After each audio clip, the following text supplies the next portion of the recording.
Basi imempendeza Mungu injili Yesu Kristo. Ni mapenzi ya Mungu injili Yesu Kristo abirie mahali hapa. Mungu aliyeziumba mbingu kaziumba hata nchi. Mungu wa Abrahamu, Isaka na Yakobo, asante kwa neema na rehema ya kipekee. Nenda ukanene sawa na ninavyokupendeza wewe Bwana, na kwa jina la Yesu Kristo aliye Bwana na mkombozi wetu. Amina. Kitabu cha Isaia 9 mstari wake ni wa 19. Isaia 9 mstari wake ni wa 19. Kwa hasira ya Bwana mwenye nguvu zote nchi itachomwa kwa moto. Mungu anasema nchi itachomwa kwa moto. Nao watu watakuwa kuni.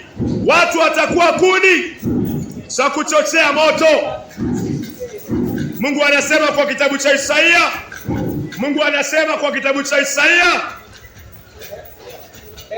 kwa hasira ya Bwana mwenye nguvu zote nchi itachomwa kwa moto.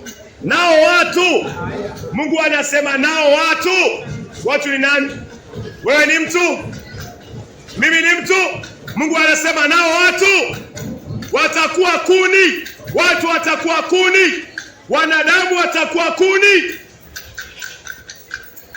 We, nani? Usiiko na ile neno kwa Biblia. Isaia 9 mstari wa 19. Mungu anasema nao watu watakuwa kuni za kuchochea moto. Mungu anasema watu watakuwa kuni. Watu watakuwa kuni wa kuchochea moto. Moto ukiendelea kuwaka, Mungu anasema kutakuwa na baadhi ya watu ambao Mungu atawatumia kama kuni ya kuchochea moto. Kuchochea moto ni sawa, moto uendelee kuwaka. Moto uendelee kuwaka. Mungu anasema kwa neno lake. Unafikiria nani atakuwa kuni? Akina nani atakuwa kuni? Mungu anasema kuna baadhi ya watu watakuwa kuni. Kazi yao ni kuchochea moto uendelee kuwaka ukichoma wengine. Ni akina nani hawa? Mstari wa 18. Isaia 9 mstari wa 18. Mungu anasema hakika uovu huwaka kama moto. Uovu, Mungu anasema uovu huwaka kama moto. Na maandiko anasema kuna baadhi ya watu kutoka dunia hii watakuwa kuni ya kuchochea moto. Ni watu gani? Isaia 9:18. Hakika uovu huwaka kama moto. Uovu huteketeza michongoma na miba. Huwasha moto vichaka vya misitu.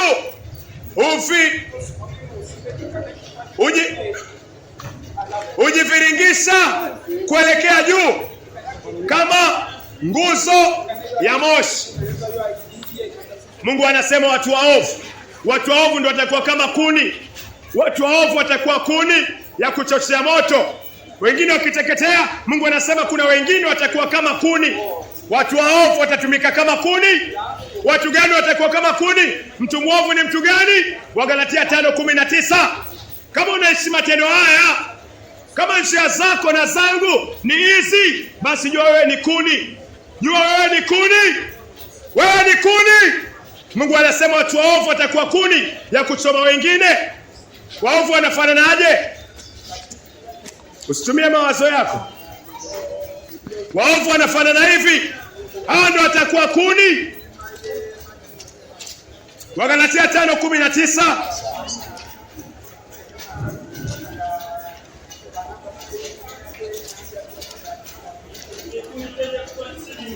Wagalatia 5:19. Basi matendo ya mwili ni dhahiri, nayo ni haya: uasherati. Watu ambao wako kwa uasherati, watu ambao matendo yao ni uasherati, Mungu anasema watu hawa watakuwa kuni. Uasherati, hujaoa unalala na visichana, hujaolewa unalala na wanaume, Mungu anasema wewe amekuweka alama, utakuwa kuni ya kuchoma wengine. Uasherati, tendo la ndoa nje ya ndoa, tendo la ndoa kabla ndoa, Wewe wafanya hivyo, si ndio? Huyu wewe wacha. Mungu anataka uache. Uasherati, kuangalia pornografia pia ni mojawapo ya uasherati. Uchafu, ufisadi. Wafisadi ni kuni. Mungu anasema kwa Isaia, wafisadi ni kuni ya kuchoma wengine. Wafisadi waweza kuwa wanafanya biashara ya magendo, ufisadi, ongo, kuabudu sanamu, watu ambao wanainamia sanamu za Maria, watu ambao kuna sanamu za kiroho. Pesa ni sanamu, mpira ni sanamu, chochote ambacho unapenda zaidi ya Mungu ni sanamu. Mungu anaita idolatry. Wewe ni kuni. Mungu anataka ukiri, uachane nayo, utubu. Kama hujakuwa kuni ya kuchoma wengine, moto tayari unawaka, unachoma, wewe unatumika kama kuni. Mungu anataka toba. Uchawi, watu ambao wanaenda kwa waganga, watu ambao hawaendi kwa waganga lakini wanaamini wamerogwa, hao wanaitwa washirikina. Haujaenda kwa mganga lakini uko na imani ya uganga, wewe ni mshirikina. Na haraka tusubiri magari yatoke kwanza ndio nasi tuweze kutoka kwa njia ya usalama. Kutoka pamoja na magari ni hatari. Tuwe na subra abiria. Tuwe na subra. Subiri magari yatoke tafadhali. Watu wenye uadui, Mungu anakuambia peana msamaha, tubu kutoka kwa uadui, la sivyo utakuwa kuni ya kuchoma wengine. Uadui, huwezi samehewa kabla hujasamea. Hiyo ndio sheria ya msamaha. Lazima umsamehe ndio usamehe mbinguni. Peana msamaha, wacha kufuga chuki kwa moyo. Uadui utakuwa kuni, ugomvi, wivu, hasira, fitina, faraka, uzushi, usna, ulevi. Walevi watakuwa kuni ya kuchoma wengine. Mlevi anamchoma msharati, mlevi anamchoma mzinzi, mzinzi anamchoma mwenye faraka. Fitina, uzushi, usna, ulevi, ulafi na mambo mengine yanayofanana nao, na waonya kama nilivyokwisha kuonya kabla kwamba watu watendao mambo kama hao hawataurithi ufalme wa Mungu. Mungu anakuambia kabla hujakuwa kuni ya kuchoma wengine, Mungu anasema watu ambao wanatenda maovu watakuwa kuni ya kuchoma wengine. Watu ambao wanakula mugoka, watu wanavuta sigara, watu wanavuta bangi, watu watii wazazi wao, watu wanalala na mabibi ambao hawajaoana nao, mabibi ambao wanalala na mabwana ambao hawajaoana nao. Mungu anasema watu ni wachafu na ni takataka. Kabla ifiki hapo, tubu dhambi zako, kiri mbele za Bwana, wachana nazo.